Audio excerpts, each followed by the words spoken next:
Content de vous revoir sur une nouvelle vidéo. Moi, c'est Mohamed Ndiaye, étudiant en ingénierie des systèmes électroniques à l'Institut supérieur du génie appliqué.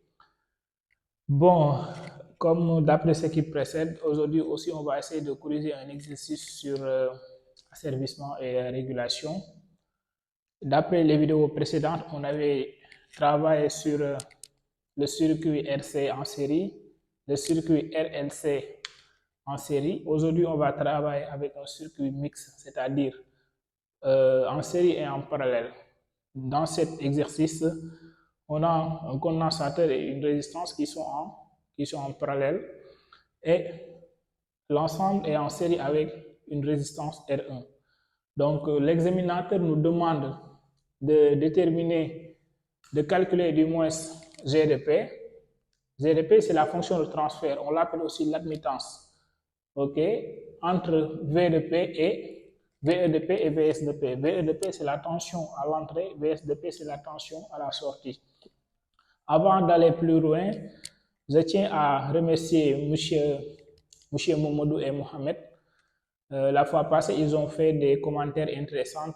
Donc, nous vous remercions sur cet acte. OK.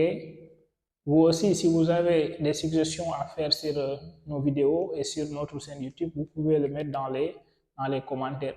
Ou même si vous voulez qu'on insiste sur certains domaines, par exemple de l'électricité ou de l'électronique ou de l'asservissement, il faut le mettre dans les commentaires. Inch'Allah, on va y tenir compte.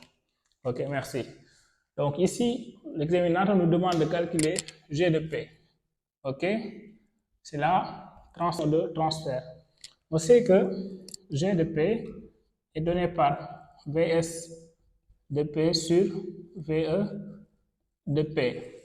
OK, mais vu qu'ici on a un circuit mixte et que l'objectif c'est d'utiliser la loi pour diviser de tension, on pense d'abord à déterminer l'impédance équivalente.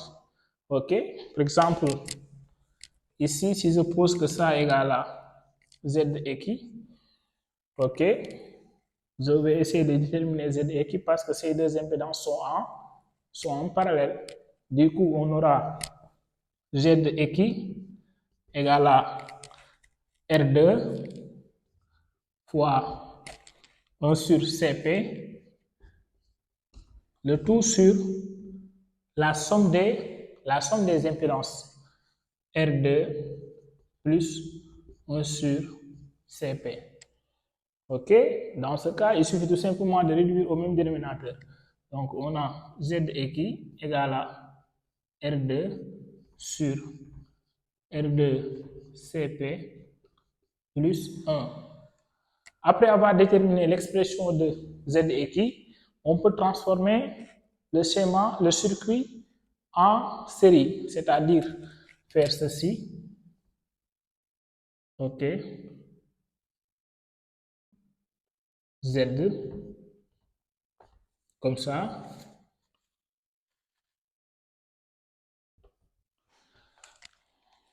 OK, ça c'est Z équi, ça c'est R1. Ici, vous avez la tension d'entrée VE de T.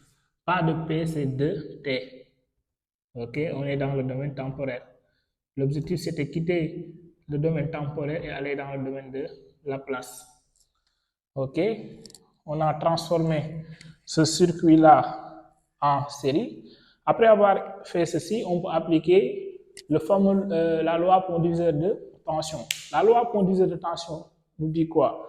Pour déterminer la tension Vs, il suffit de multiplier Z équi, multiplié par, c'est-à-dire l'impédance concernée multipliée par la tension d'entrée sur la somme des impédances.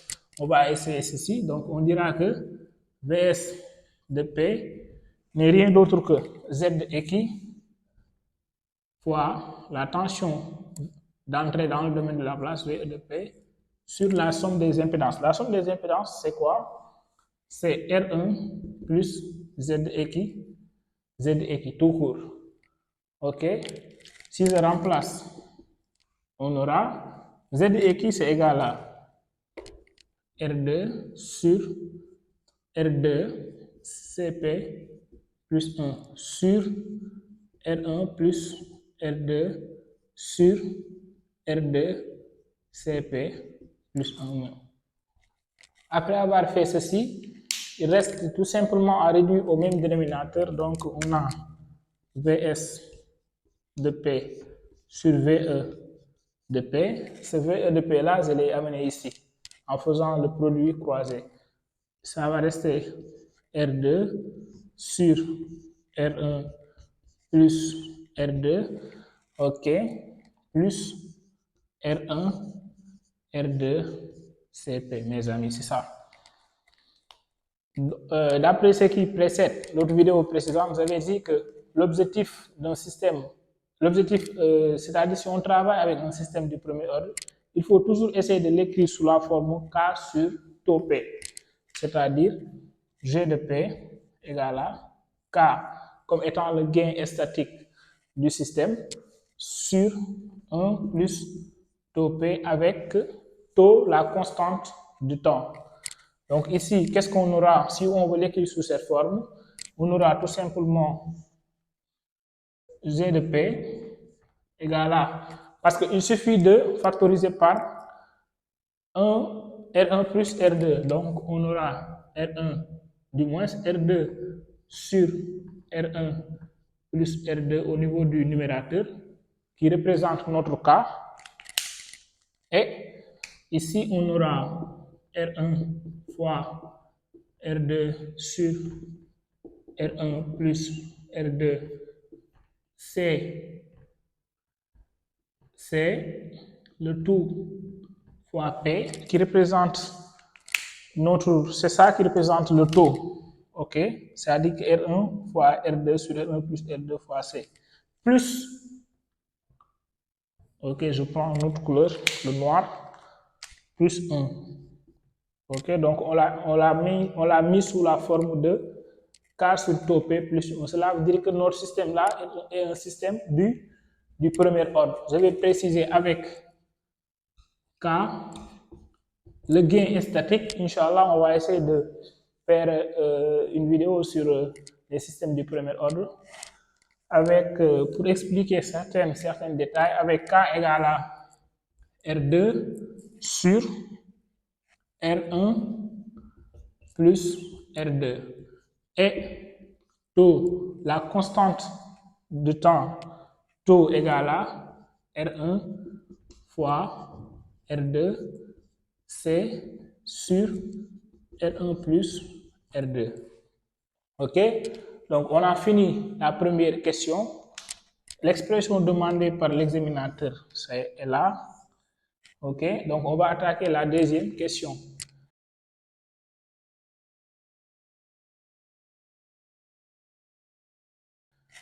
Pour la deuxième question, l'examinateur nous demande de calculer d'abord Vs de P et tracer lorsque VE de P est un échelon unitaire. Échelon unitaire veut dire tout simplement l'entrée égale à 1 sur P. Ok, on va effacer ici le schéma pour continuer.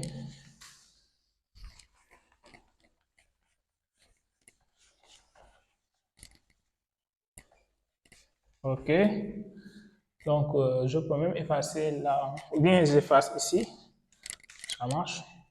Donc il nous dit seulement de déterminer Vs de P. Donc pour la deuxième question, déterminons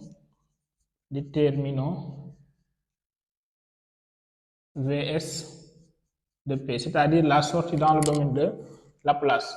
Vu qu'on sait que, d'après ce qui précède, G de P, la fonction de transfert égale à Vs de P sur VE de P, cela implique que Vs de P égale à G de P fois VE de P.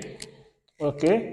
Ce qui veut dire qu'il suffit de remplacer G de P par sa valeur et VE de P parce qu'on sait que c'est une fonction échelonnée. Ok? Donc on aura Vs de P, G de P est là. Ok? Je prends cette expression. Donc c'est égal à R2 sur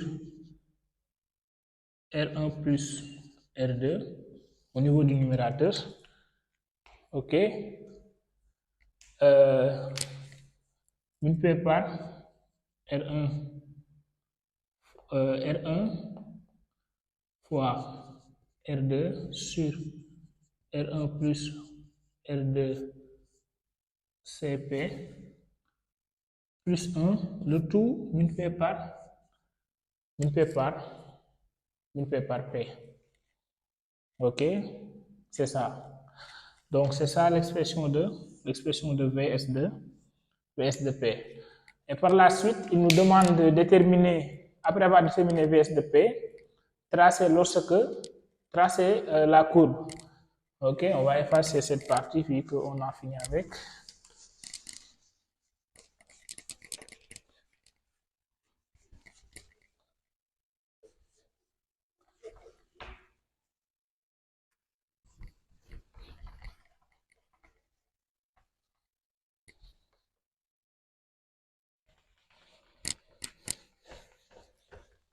Bon, on a une entrée échelonnée, donc on sait que si l'entrée est échelonnée, on sait comment est la nature du courbe. Donc c'est ça.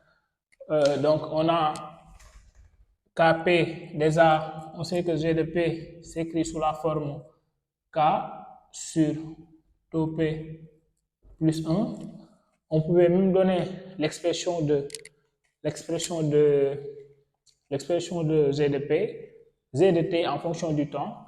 Cela veut dire que tout simplement, d'après ce qui précède la représentation graphique de V de T, n'est rien d'autre que ça. Avec le gain esthétique K égale à R2 sur R1 plus R2. Ça, c'est K. OK? Je vais tracer la courbe. Il fait quelque chose comme ça. OK? Ici, on a la pente à ce niveau. J'ai mal tracé, donc, parce que ceci, c'est à l'intérieur. OK? C'est comme ça. J'ai juste donné l'allure, hein, mais... OK? Parce qu'on ne peut pas tracer des vraies valeurs parce qu'on n'a pas les valeurs de R1 et de R2. OK? C'est ça. Donc, ici, c'est en fonction du temps, bien sûr. OK? Là, c'est taux. OK? La constante du temps, taux. Si la vidéo vous intéresse, nous vous demandons de liker, surtout de liker pour que les autres puissent voir la vidéo. OK? Donc, d'abonner. OK? Donc, nous vous disons merci et à la prochaine.